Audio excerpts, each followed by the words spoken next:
Captain Chris Meyer, Central Florida Sight Fishing Charters, and a roll cast is something every fly angler should have in their skill set. It's something we use for casting if we cannot make full back casts. It's something we use if our line's in a pile and a mess in front of us and we need to get it back out straight. And it's something we could use just to pick up the fly line off the water and make a regular cast. And in our roll cast, we're going to make a nice slow backstroke. I want to keep this majority of this line in the water in front of me. I'm going to have the straight part of my rod and then the curved part, so we're going to form a D.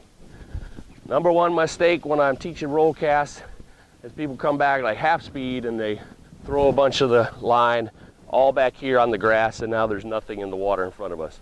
It's not what we want to do. We want to use this water as an anchor point. The surface tension of that line on the water is going to help bend our rod. So I'm going to drag it, and typically I drag it back to the side to get that hook and the line away from me. I lift it back up, and the farther back I reach, the better this is going to work. Now, if you go back to our basic building blocks of fly casting, this is spot number one. We need to hit spot number two, follow through to three. We're not going to bypass and go to 2 3/4. We're going to stop up here at number two and then follow through. Now, depending on how heavy your fly is, what type of fly it is, it might take you 2 casts to get that thing up off the bottom. I have a piece of just regular yarn on here, soaks up a ton of water, and I sit and talk, it sinks all the way to the bottom. And sometimes if I drag it back fast enough, I can get it on top, make my normal roll cast. So I drag it back, pause, 2, 3. Drag back, 2, 3.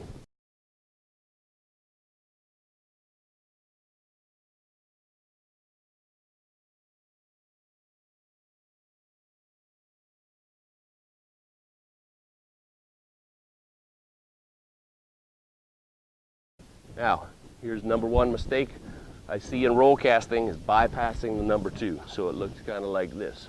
1, 3. If I slam it hard enough for enough times, eventually I can get it where it straightens out.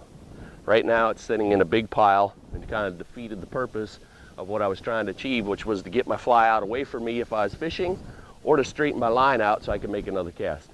So either one of those didn't work out well, and if we go right there and fall in a pile, that's exactly where it went. So we want to stop going out, follow through.